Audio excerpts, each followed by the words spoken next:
Welcome, dear tea friends from around the world, to a new class with me, Stéphane Erler, from the Tea Masters blog. Before I really start, so you are welcome to send me your comments directly to this feed on Facebook if you are watching it live. And if you are watching it on a replay, you may comment and like and subscribe to my channel. My YouTube channel has reached 500 subscribers. We're at 520, getting more every week, and let me get to 1,000, please, so that I can make a direct YouTube live also, and not just on Facebook. This would be very helpful to me and to all the people who don't have Facebook. Thank you very much. Now today's tea class is a bit special subject about the Chinese New Year, which is not yet. It will happen in roughly 10 days. I think it's on February 10 that it's really starting in Taiwan and in China and all around the world where there are Chinese people celebrating the Chinese Lunar New Year. I'm about to also start vacationing maybe at the end of the coming week, so you can still place orders until Wednesday, but if you don't, you'll have to wait until almost the third week of February for me to send your packages, because the post office will be closed during that time. Now, during today's tea class, I want to give you a little bit an introduction to what is Chinese New Year, how it is celebrated in Taiwan, and how I celebrate it with my step family here. And so I hope that if you're not very familiar with these traditions, that you will learn about these traditions. And I will try always to link these traditions with the practice of tea. Yeah, I hope it's going to be an interesting subject for you. Welcome, Elizabeth. So yes, you mentioned you maybe recognize your painting. Thank you very much again for this one. And the red flowers. So the very first thing we can say is Chinese New Year has really a very strong theme, and in terms of color, it is the color red. Now, where does this color come from? Now, basically, what we know in the West is that the red color is an auspicious color for the Chinese. Everything that is about happiness is always red. Red envelopes, red cars, everything red is lots of people wear red clothes also on the New Year. Really, red is the color for the Chinese New Year. Actually, this color red comes from a very, very old legend when China was still mostly about a farming country. And in those days, the legend says there's a beast that would come out at the end of the year. It would come out from the fields, from the ground, and this beast called Shi or Shou. This beast, on the very last day of the year, is very dangerous and might come to your house and eat the kids or kill you. So on the very last day of the year, it is called Chuxi, kill the beast in Chinese. And how do you kill this legendary, this mythical beast? Actually, this beast has some weaknesses. It is scared of, well, the color red.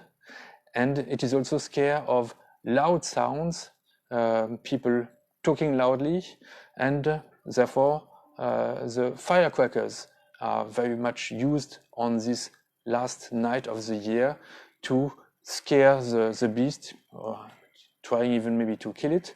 And that's also why when you are gathering on the last night of the year for Chushi, it's about partying and being loud. You can speak loudly, and like this, it's going to scare the beast away. You have the color red at the entrance of your house, on the door. You will put calligraphy on a red background, and this color red and the firecrackers make sure that the beast is killed or scared away. And like this, you can have a safe, pleasant start in the new year. Okay.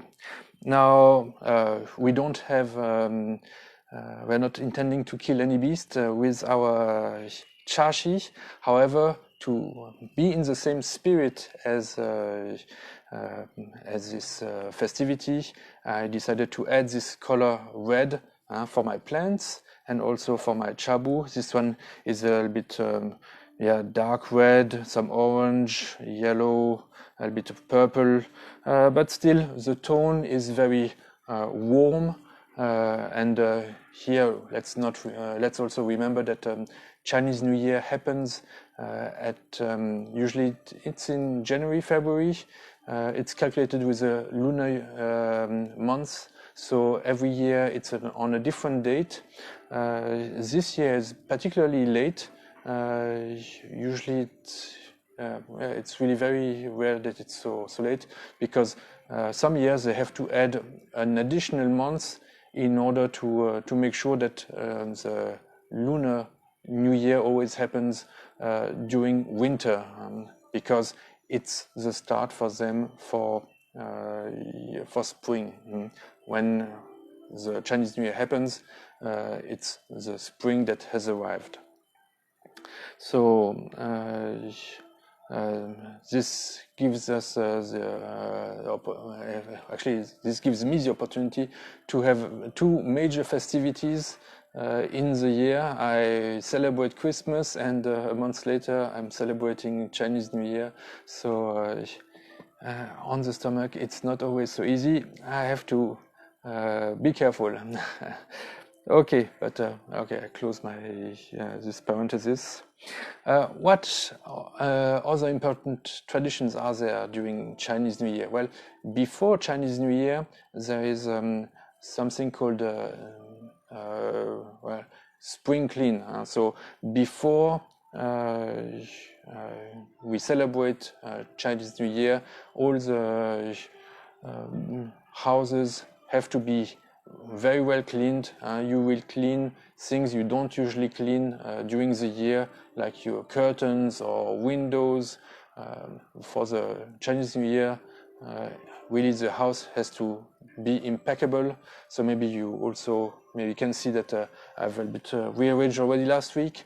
My tea space, I've cleaned it very well, dusted everything, and so there's really an emphasis to start anew, to start fresh by cleaning what has to be cleaned, and also by throwing away the old and starting to use the new on Chinese New Year.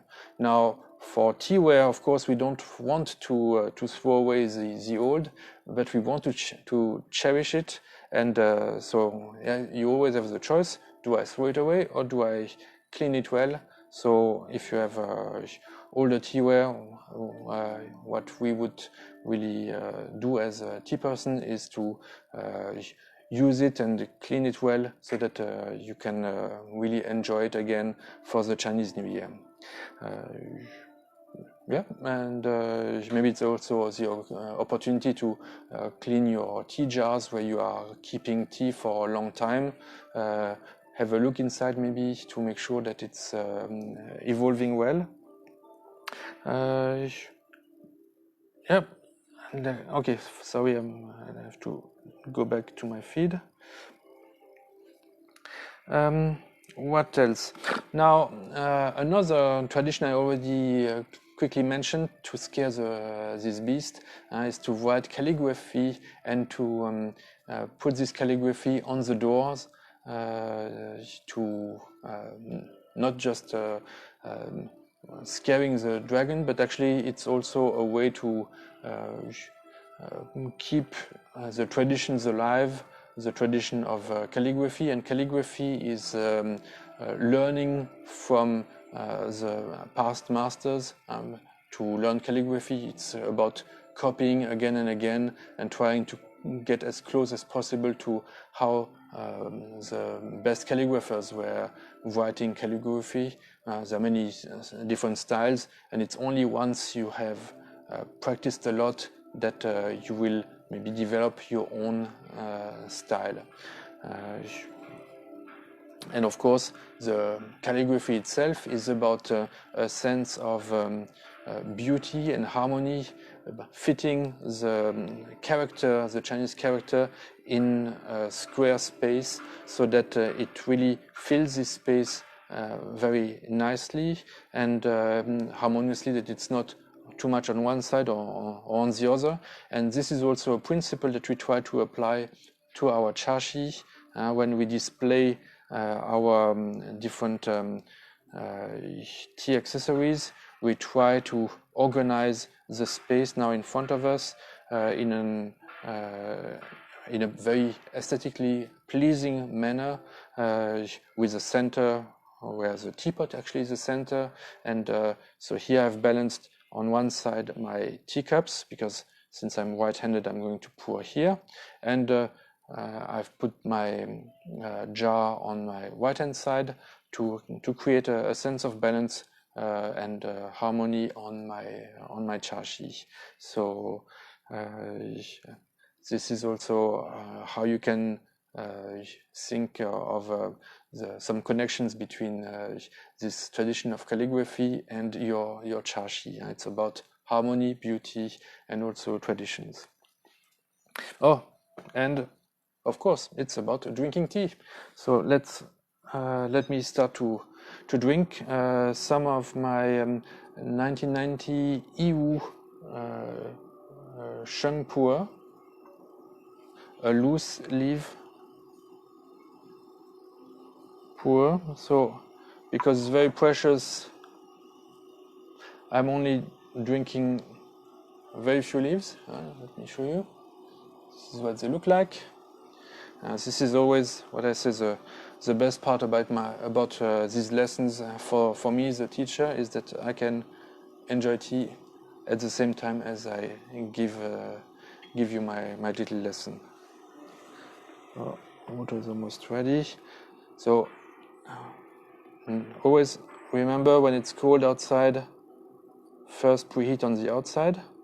Actually, a friend of mine in Taiwan was not careful enough, and she did not do that, and this caused her teapot to have a crack. Just this week, she sent me pictures of a cracked teapot. So you have to be always careful in winter to avoid the thermic shock. If you pour hot water in the teapot, the teapot wants to expand, and then it might crack. So it's better to start on the outside. Like this, it won't crack. I'm also using a nice plate as a teapot. Probably it's Zoya. This is a really very old, nice calligraphy, like inside, well, a paint of a tree.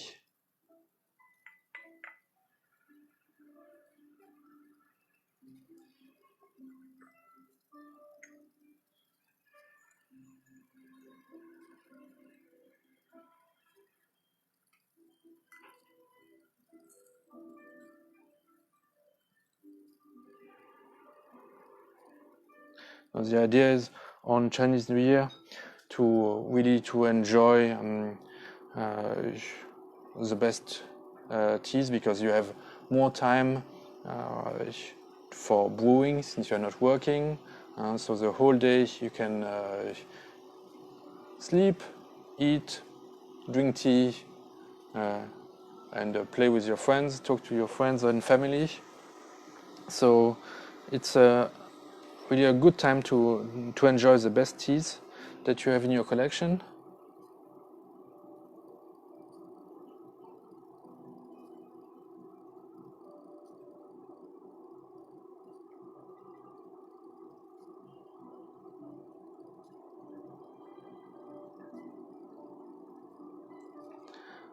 And therefore maybe you don't have so much, so it's also okay to use a very small teapot on that occasion for very precious tea.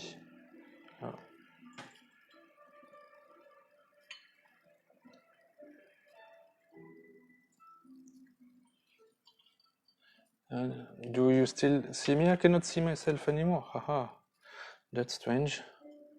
I hope that it's okay with you.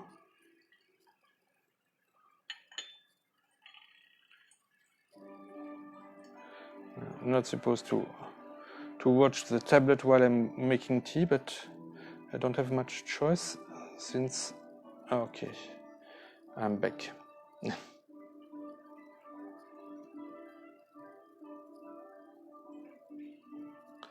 So a very tiny teapot is a good idea.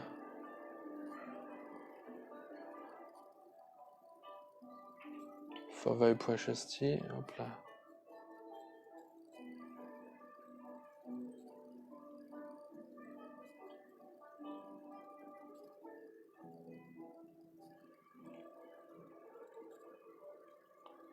Okay, great.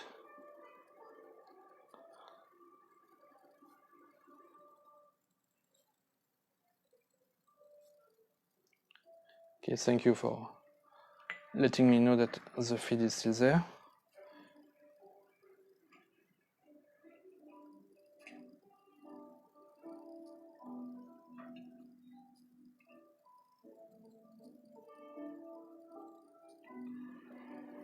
Okay. Cheers.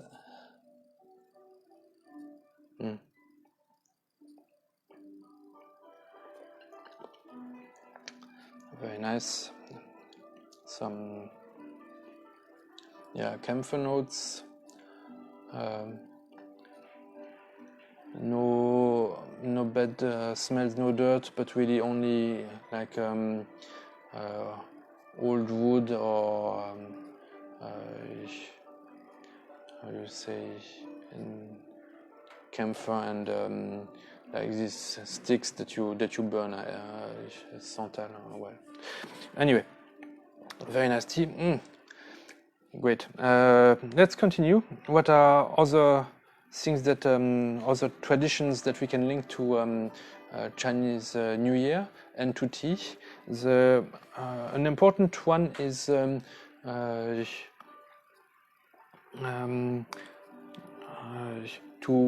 when you are celebrating Christmas, not Christmas, Chinese New Year, there is a certain order of importance where you have to pay respects. Each family follows some rituals before the meal. Now in my family, and I guess in most, the start is to pay respects to the ancestors. Usually traditional families will have a shrine, and so you before the traditional dinner you pay respects to the ancestors in the shrine, and only then will you start your meal. And during the meal there are also some kind of little traditions that people will raise their glass to give some wishes, and you start to give wishes to the most high ranking or the older persons on the table, and by decreasing age, you go then to the younger parts of the family. So, what would you say? Well, you could say Shanti Jenkang, have good health. You could say Wan Shijui, I wish that 10,000 things, 10,000 wishes come true. And then every year, during the Chinese New Year, it's a different animal that is the year of the year of this next year, the year of the ox. 2 years ago was no. Yeah, 2 years ago was pork, cochon. The dragon. There's also the horse, etc., etc. So with each different year, you try to find a saying that uses the animal to make the saying. Now in Chinese, there's a character composed of 3 oxen, and this character is called Ben. So they will, you can say Xinfu Ben Chi, so happiness to you, Hao Yun Ben Fang, or yeah, so Hao Yun is a good luck to happen. So the character, because this ox is inside this character Ben, this is a saying that you will only use for when the new year is the year of the ox. Or the oxen. If it's the year, if it's a different animal for the year, you will use a different saying. However, the first things I said, like Wan Shijui or Shanti Jenkang, what else? Xinyan Kuala, Happy New Year. These are sayings that you can say for every year. And so during the meal, these are sayings that you will first direct these wishes to the oldest person on the table, and then you can continue to the lower ranks in the table. Now, this is something actually we don't do in tea. In tea, it's we don't rank people by their age or sex. It's much more left to right, right to left. So you don't have to be so polite. But if you want to follow the politeness of Chinese New Year, then of course you would have to first give your cup of tea to the oldest or highest ranking member at your table. But no, if you want really to follow this kind of traditions. So it's a kind of showing respect and politeness, if you want. So you don't drink on your own at the table.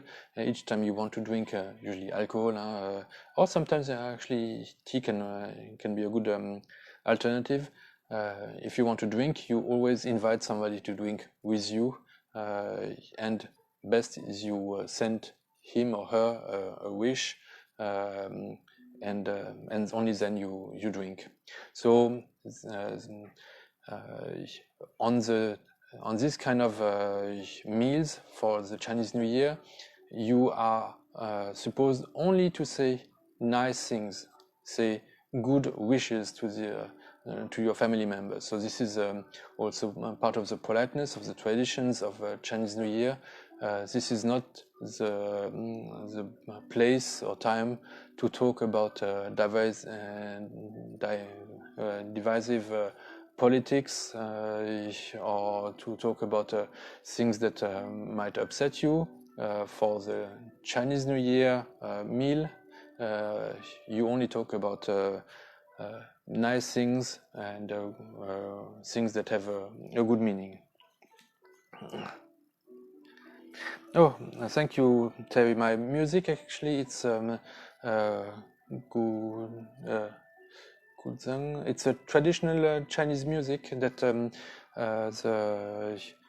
former music teacher of my son recorded with her friends, and so I even have this CD autographed. It's a very small production that she and her group made. So it's not something you can find in international markets. It was already over 10 years that it came out, but these are traditional Chinese music and very festive. It's not the traditional Yixing, very slow and meditative music. This is much more festive. That's why I thought it's much more in the spirit of the Chinese New Year. And this is also a bit the kind of music that you will hear in stores.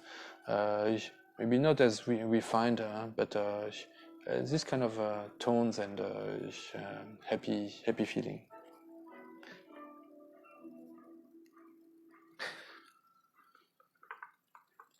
So here is my teapot, a bit closer. You can see it has a pigeon spout. The spout below is larger. Otherwise, it's a very classic shape of shaping teapot. Zisha, very smooth, very small. And since I'm handling it, let's drink some more.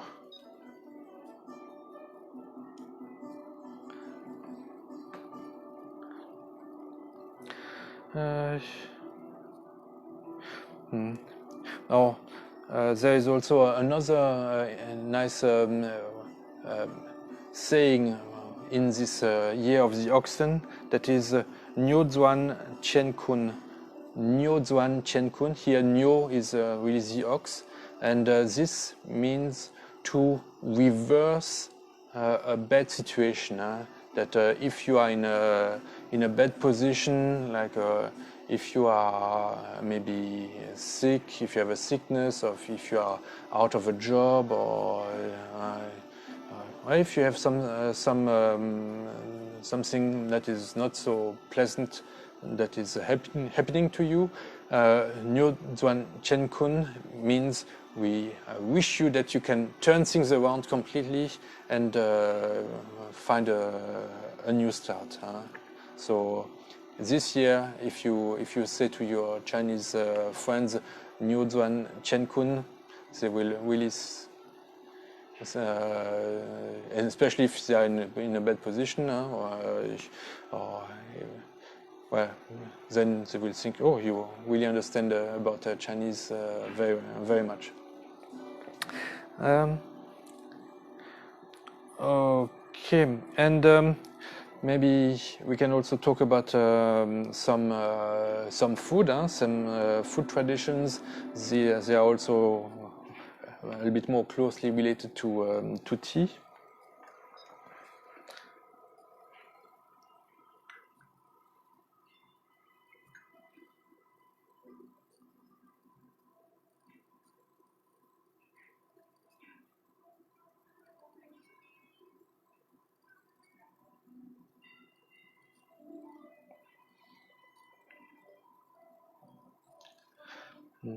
Now, really, the most important traditions are about this Chushi dinner, this dinner, just the last dinner of the year before the new year starts. And this is the importance of this dinner is to bring the family together, to gather around. So we like round things, round tables, also round food, like spring rolls, rolls that so they are round. Also shuijiao, these dumplings, they have also a more round shape. They can also be very traditional for nian cai. Nian cai is the food for the Chinese New Year. And of course, also a hot pot where you cook all your food directly on the table in a hot soup. And this hot pot will be round in shape, so everybody tries to be at an equal distance. So on a round table, it's really very practical to enjoy this kind of a hot pot, where everybody then gathers around and cooks directly inside this hot pot.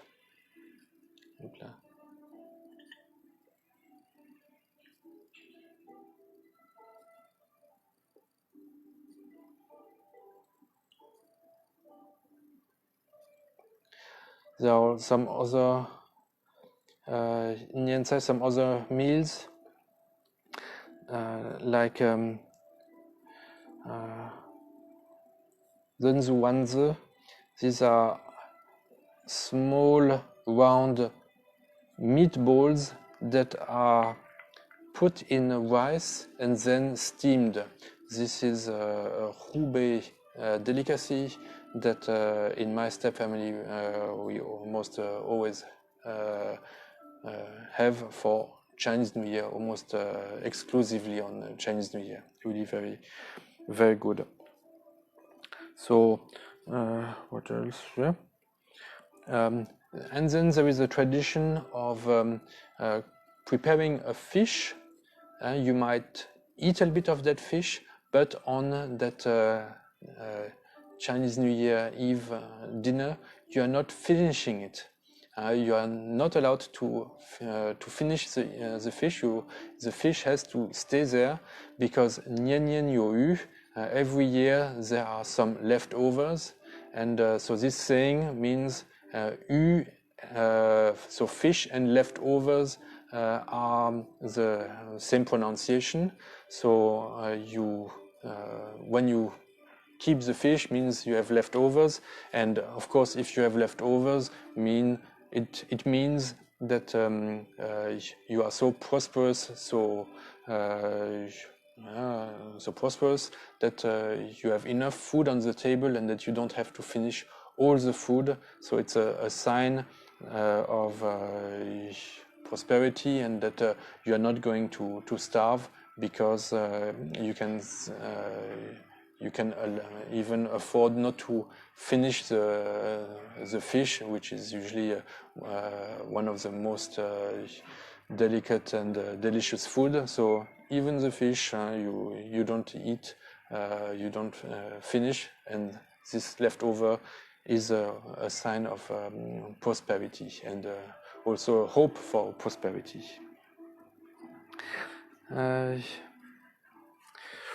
And then during the day, there are lots of snacks always that are around. When you go to stores, there are even some candies that are always lying around for the kids to enjoy, and always to have a sweet mouth in order for them to say sweet things. So it's about enjoying life and enjoying food during this time. That's also why it's easy to get a few more pounds during the Chinese New Year, because you are usually at home very comfortably, eating a lot, and you don't get so much exercise. So one good way to remedy to too much food is to drink good tea. Now with tea pairing, it can be a very good opportunity to try to pair your New Year food with good tea. And last year I really had a very nice results. I really enjoyed the pairing.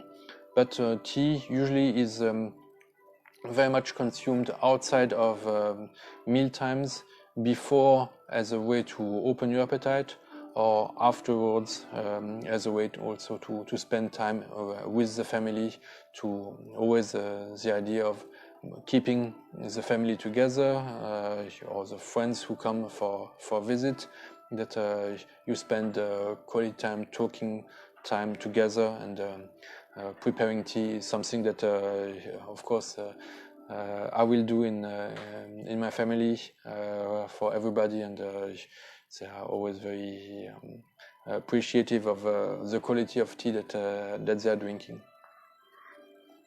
When I brew, my mother-in-law always says, any tea that Stefan prepares is always the best tea that she ever drinks, so she only wants me to make tea for her.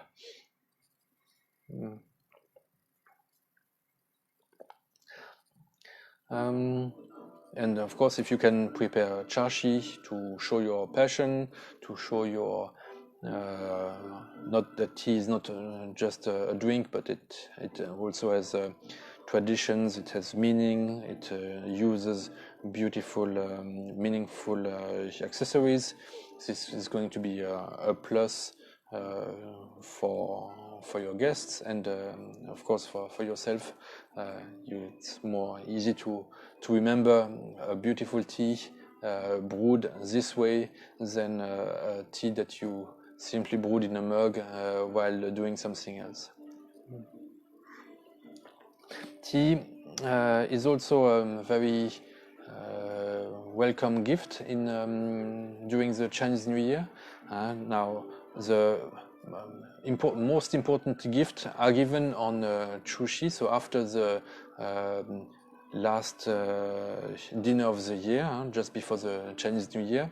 And after the dinner, again by rank of importance, the kids are going to wish a Happy New Year to their grandparents or parents. We always start with the oldest person in the family. She receives the greetings first, and then goes down by this kind of rank. And so when you are, if you are working, what you will do is you will give red envelope, always red, this red envelope with some money to the grandparents or parent, to as a sign of gratitude and respect, and because it's you are giving back now that you are working. But if you are a kid, then it's a time when you will get the red envelopes from your parents or grandparents, but only if you wish them a Happy New Year. And so gift, this is a gift that is given in the family, but of course red envelopes are also associated with graft and corruption in the for construction projects, etc., or bureaucracy. So people avoid to give red envelopes to their friends. It could be constructed as corruption. However, gift giving is very important during the Chinese New Year. It's almost impossible to visit somebody without bringing a gift during that Chinese New Year period. If you come to visit a friend, you cannot be empty-handed. This is, I think, almost unheard of. So in this case, you will bring some snacks, or tea. Actually, is a very popular gift in Taiwan. You come with maybe 2 boxes of tea. Even numbers are preferred, but it's also okay to come with 1 box. one gift is also okay. But yeah, tea is one of the leading popular gift that can be given to friends when you visit them during the Chinese New Year period. And that's why there's a strong demand just before Chinese New Year for tea, and that's why winter teas are very popular and are almost as much sought as spring teas in Taiwan, because they are so close to the Chinese New Year. Well, I think that's it. I have one more cup to drink. Please let me know if you have any questions about traditions of Chinese New Year. If not, I'm going to say Xinnian Kuai because so next week I'll probably will already be on vacation on Saturday. The idea is that during the Chinese New Year, everybody's on vacation in Taiwan for a week, and when everybody's on vacation, everybody travels, and tourist spots are really overcrowded with people, and it's best usually to travel to these spots just before Chinese New Year, not on Chinese New Year.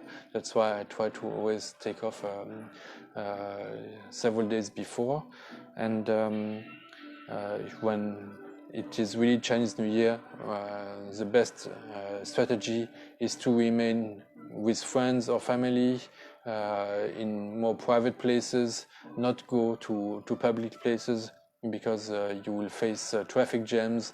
You will face, if you go to, even lots of restaurants will be closed, and the few that are open, they are so overwhelmed by the demand of people who want to enjoy their free time at the time, that the service is poor, and it's also not a nice feeling when it's overcrowded. But yeah, but that's normal for Chinese New Year. Every year is the same. Also, there are lots of changes in populations. So what happens on the day one of Chinese New Year? You spend your day with your family. Yeah? So already the night before was with the family of your parents, if you are a man. But on the second day, you will go to see your step-parents, if you are a man. So your wife stays with you and your parents on the first 2 days, but on the second day you will go to see her parents for the to wish them also a Happy New Year. Now, since my parents are in France, I get to stay all the time with my step-parents, but in theory I should only visit them on the second day. But well, anyway, due to this custom of being with your parents and then going to see your step-parents, lots of people travel all around Taiwan to visit family and friends, and therefore it's really lots of people on the road. It can be really crammed, but actually we are lucky this year. We have lots of good weather, so it's going to be a nice time, I hope. Again, Xinnian Kuai Le, Xin Fu Ben Shi, Hao Yun Ben Fang. I wish you, and Wan Shi Zhui, I wish you all the best. May your dreams come true. May the best teas come to your tea table. I hope you enjoyed these traditions, and you can see how it's possible a little bit to link them to tea, the way we practice it. Don't forget to like the video and subscribe to the channel. And if you wish to place your orders, do it very soon, preferably really Wednesday, I should prefer even already Tuesday. Otherwise, wait for the third week of February, I think, the 16th or 17th of February, the post office opens again, and then I'll be able to ship your orders out again. Okay, thank you very much. 新年快乐，拜拜。